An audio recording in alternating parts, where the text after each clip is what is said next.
Good afternoon, and welcome to the first webinar of this series, People and Places for Growth and Economic Development series. This is funded through the EDA's Partnership Planning Program. And this will be about spec buildings and redevelopment.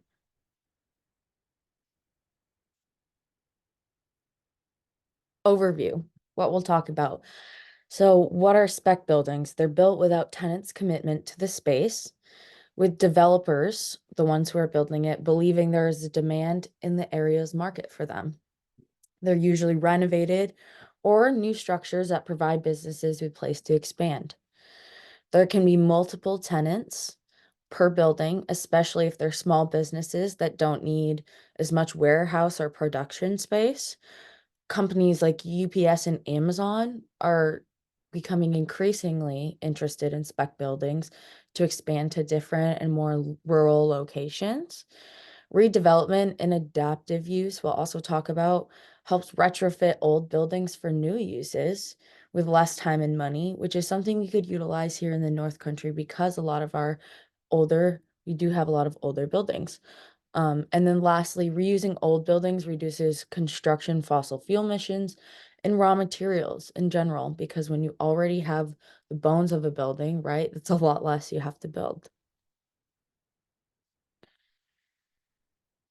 Contents, this is what we'll go through. We'll first talk about purpose of and importance of spec buildings and redevelopment, increasing business in rural areas,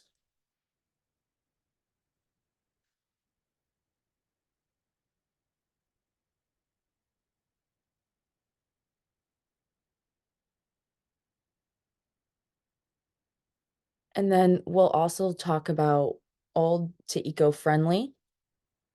And then I have case studies, 1 to 3 case studies we'll also talk about. Lastly, tips and tools. We'll have a summary, and then at the end you can ask questions. If you have a question at any time, you feel free to type it into the chat and I'll answer it.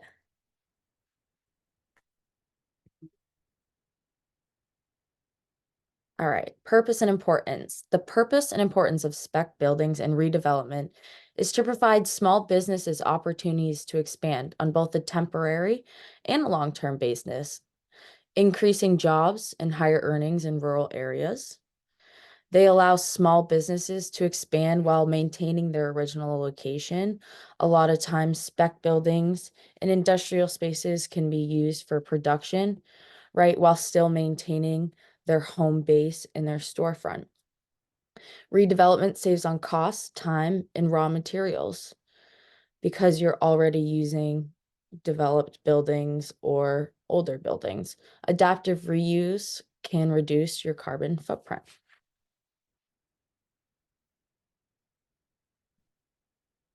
Increasing business in rural areas. First, consider what types of businesses would thrive in the area's market and what businesses are already there, right?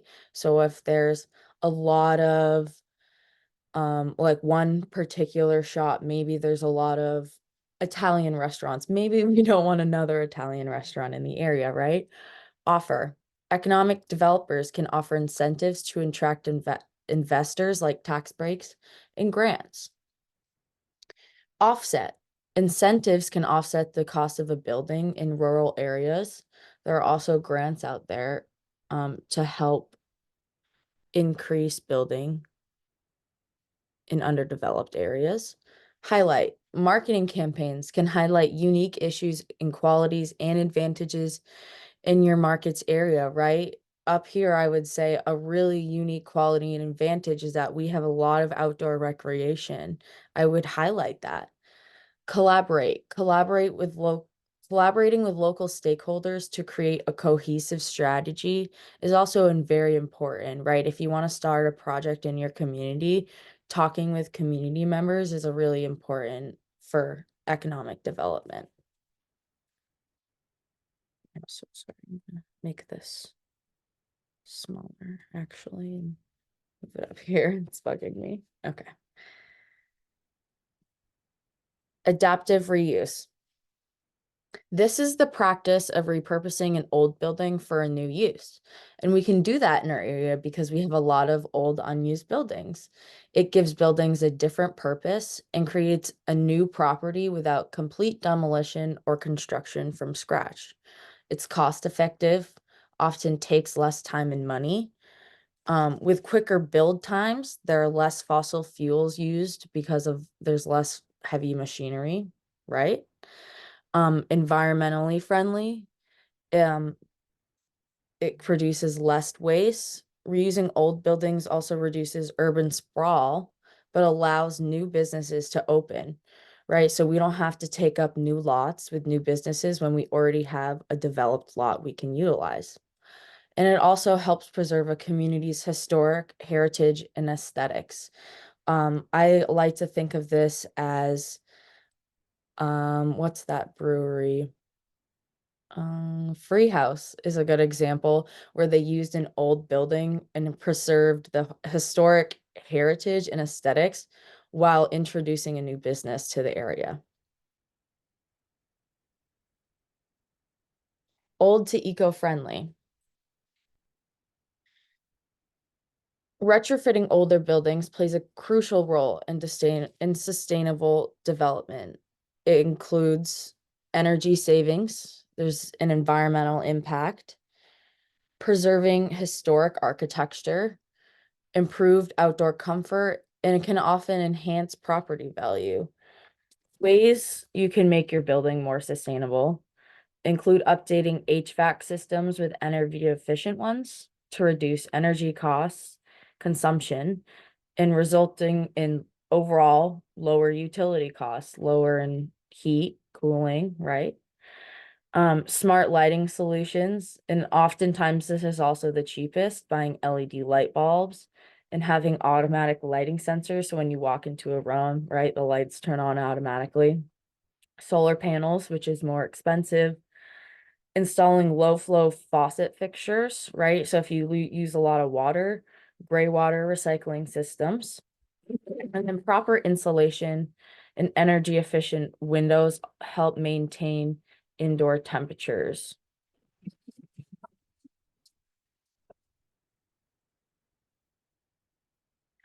Next, we're going to talk about the case studies. So this is scenario one. And this takes place in the Elwood Logistics Center in Goodyear, Arizona. So I really did a lot of research about which case studies would be to this area and like what ideas and challenges they kind of face. So that's what we'll talk about. We'll talk about in this one, the stakeholders, the cost, and then the timeline. Stakeholders. So back in 2020, the area's largest spec building was set to be built in the Arizona Valley along the I-10, and it was a 1.3 million square foot on the 83 acres.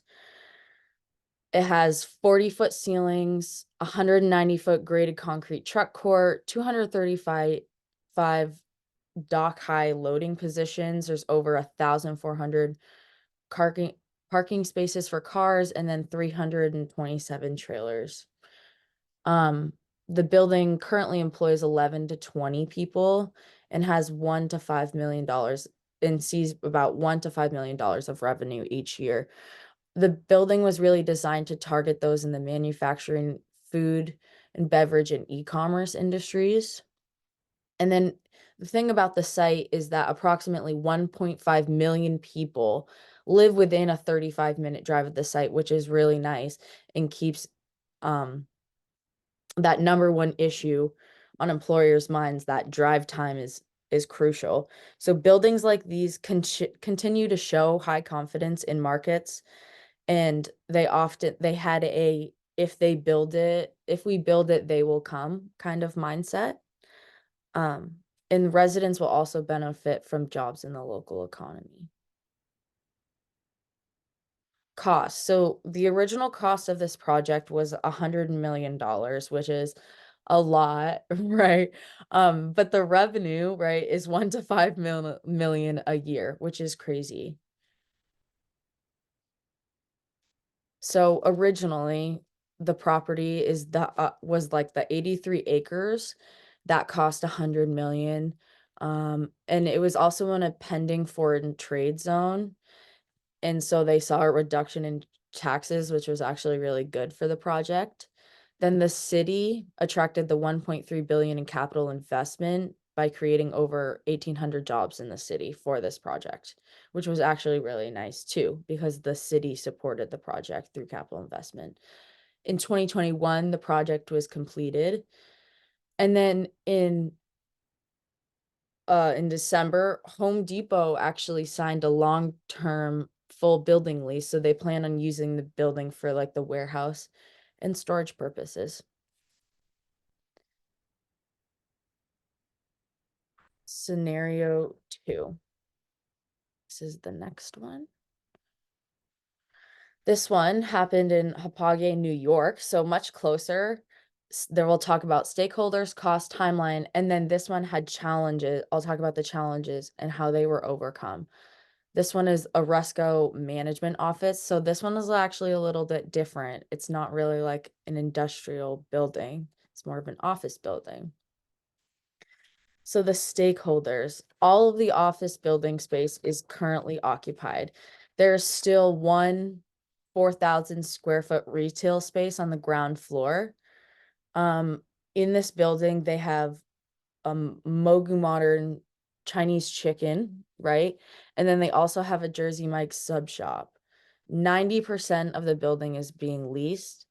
So unique office buildings like these seem to outperform run-of-the-mill office buildings, right? It's kind of nice if there's a bunch of office spaces up or up above, right? And all I have to do is go downstairs to get my lunch, right? And so like both businesses benefit.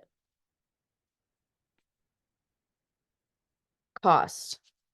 The original property and building cost about 24 million, right? Investments they had from the city was 15 million. And then they had to put in a new emergency safety system in the building. That was about 60,000.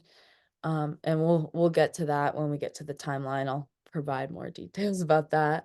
But the building, they also wanted to make it a little more eco-friendly. So it's equipped with smart glass that allows the windows to transform from light to dark seamlessly, kind of like you ever see glasses, people wear glasses, and when you go outside, they automatically turn a little shaded, right? So it's the same thing.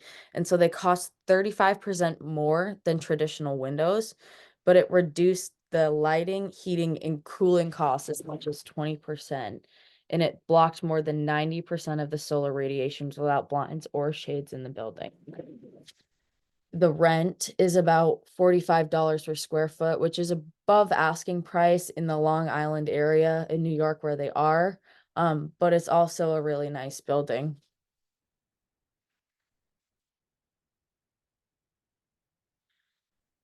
So they first purchased it in 2015, and they invested more than 15 million to build this unique 4-story office building. So the 4 stories is the 3 upper stories are offices, right? And then the bottom story is like the Jersey Mike's and the other food restaurants. 2019, they had some trouble. The COVID-19 pandemic obviously created some material sourcing issues. We know wood skyrocketed at that time. We all experienced it. And then in 2022, the office building was completed. And then as of 2023, most recently, 90% of the building is occupied, and there's only the one restaurant space that, how much square footage was it? Like 1,400 square feet or something of the restaurant is not filled, but the other 2 slots are. This project is unique because it's mixed use, yeah, with the food businesses on the ground floor, 3 floors of office space.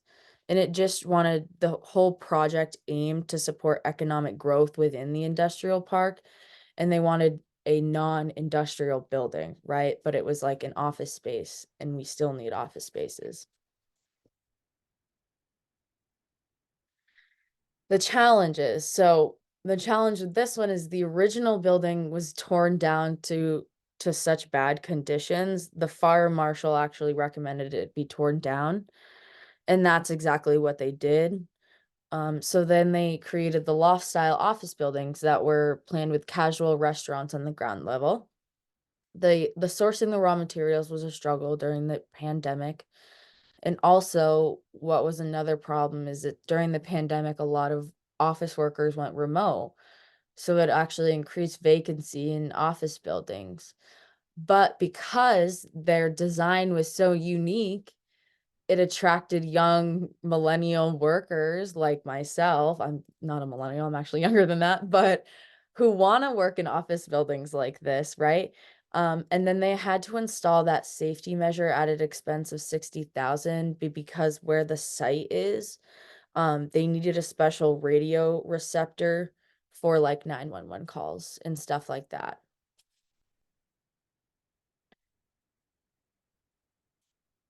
Scenario 3, this will be our last case study. This is the majestic Brookwood Industrial Park in Hillsboro, Oregon. We'll talk about stakeholders, cost, and timeline. Once again. Stakeholders, this one's really interesting. So this realty company has been in the Portland, Oregon area since 2014. And so they provide real estate solutions for both small and large tenants. So we'll go down the list. So as of 2019, they have had 7,000 employees working at businesses around the park. So the industrial park, they have multiple buildings, but many of them include like Top Golf. If you've ever been to Top Golf, Amazon, we know that one. There's a 7-Eleven, there's a Chipotle, there's a Burger King. But then there's also smaller ones like the ATI Physical Therapy. The Witch Superior Sandwiches is more of a smaller business. It's less distributed at it's not as big as like a Chipotle or a Starbucks, right? But it was really nice because in this area they added all different types of businesses within this industrial park. The cost, this one was much more expensive because it was a multi-phase project, but the phase one, the 78-acre property was originally bought for 15 million.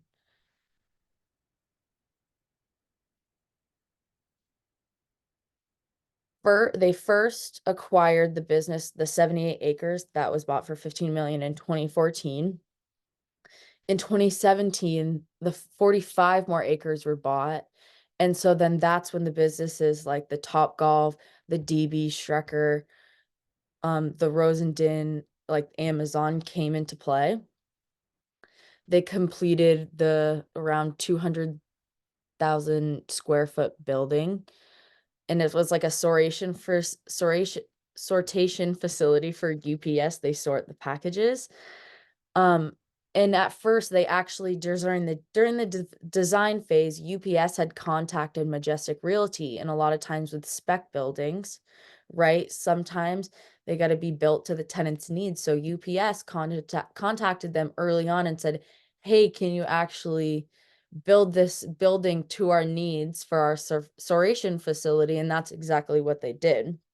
You can read they had 320 feet high, foot high ceilings, 39 docks, a large courtyard, 38 trailer parking stalls, right? This is for a lot of trucks.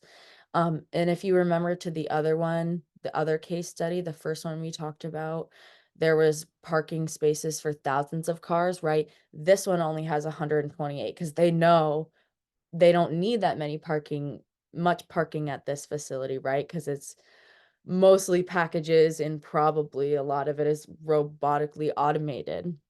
So they only need 128 parking spaces. In December, another project, they created a logistics facility. It commenced.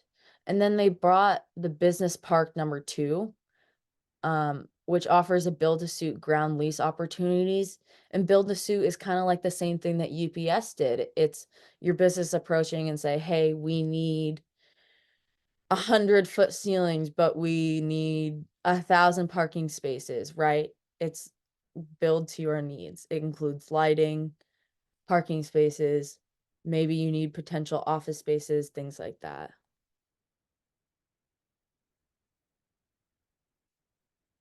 Tips and tools. Summary. So industrial spec buildings can be new or renovated with one or more tenants. Provides both long and short-term expansion space. So maybe you only want to rent out half the industrial building, right, for 6 months because that's all you need. Or maybe you need it for a year and maybe you want to move your business, right?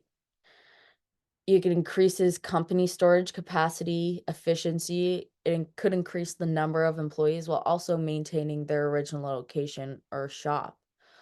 Say I had, say I had a shop, uh, let's just call it skincare. Say I had a skincare shop on Main Street, Littleton, right?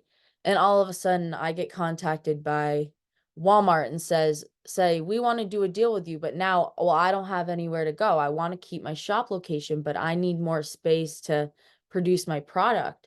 And that's where spec buildings come in and say, hey, we can provide you space while I can maintain my original shop location. And now I can hire more employees at our industrial building that help formulate and make our products, right? Construction of spec buildings near populous areas could also increase local employment and economic market. Yeah, just like I just said, right? I want to expand my business. I need more people. I need more space. They can offer a number of different spaces like offices, warehousing, storage, processing, and even restaurants like that office space we talked about before.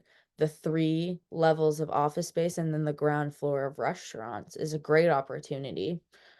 Increasing vacancies in office spaces and remote jobs are leading office goers to choose unique options rather than traditional office buildings like the one before, even though vacancies in office buildings were decreasing, right? 90% of their building is filled. Increasing success of your spec building.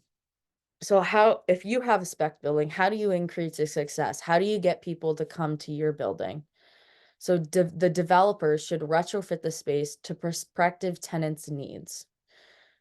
Just like we said before, like the build to suit. I'm a developer. I'm creating the spec building, but I don't know who's going to move in here. So maybe I contact small business and say, hey, if you were to potentially need more space, what would you need? What would you look for? When constructing a new building, you should consider the permit approval times and local factors.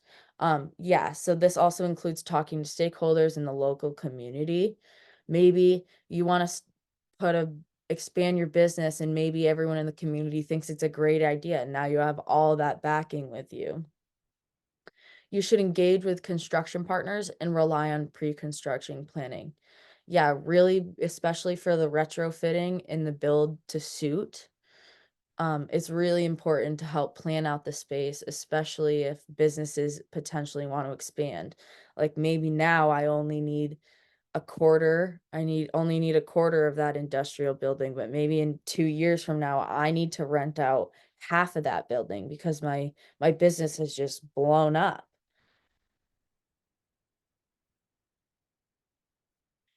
Finding a suitable space and what to consider. So this kind of goes along with a build to suit, what to look for if you're in need of a industrial or a spec building, what do you need to look for? What should you consider? So lighting is a good one. Does it need is it highly automated like an Amazon packaging facility that utilizes robots? If so, it doesn't need a lot of lighting, right? Docking equipment. Does the dock have a lift system? Are you shipping out a lot of packages? How safe is the docking area? How many trucks can you fit? How many trailers can you fit? How many spaces are there? Expandability. What are your plans to expand and how soon? Can you expand within the same facility? Like I said before, maybe my business grows and now I need to rent out half the building. You could initially sign a lease for less square footage and add a partition and receive first right of refusal on the remaining space. you want to consider expected growth of your business. Storage requirements. Are you able to stack your product? What clear heights or racking system will you need? Like that UPS storation facility needed 320-foot high ceilings probably to store all the packages, right? If I'm storing my little face products, I don't necessarily need a 300-foot high ceiling. Timing. The earlier you can get into the building and influence the design based on your product, like the design phase with the developers, the better the construction will be to fit will the better the construction will fit your needs, and it'll also reduce costs because then they won't build things that the tenants don't need or want. So even if the building is shared, the more conversation there is with the developers, the more likely it will be to fit your needs. And then I have this link here that this information was gathered from, and there's more here that you can check out too. And then lastly, so encourage spec buildings and redevelopment in the area can help spur business development, economic prosperity, increases jobs in the area also. These strategies can help save developers money, time, costs, and energy. And then lastly, thank you for coming to the People and Places for Growth and Economic Development webinar series. Again, this is sponsored by the EDA. Any questions, you can type them into the chat or just unmute yourself if you're comfortable with that too. But yeah, this is the end of the presentation, and all of the sources and links are here. And this webinar will be uploaded to our site.